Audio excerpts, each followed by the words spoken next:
Hi! Good afternoon. I'm here down the building. I just bring down my alaga. Only now she's going to school. Afternoon until night her school schedule. Nice plant, but it's only a plastic plant.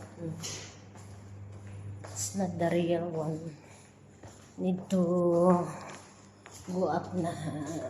I don't need to buy anything today because I don't need to cook anything. We need to finish all the leftover food.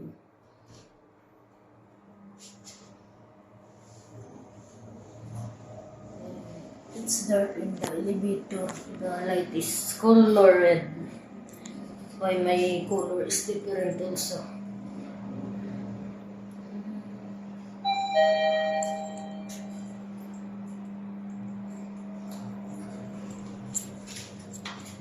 See.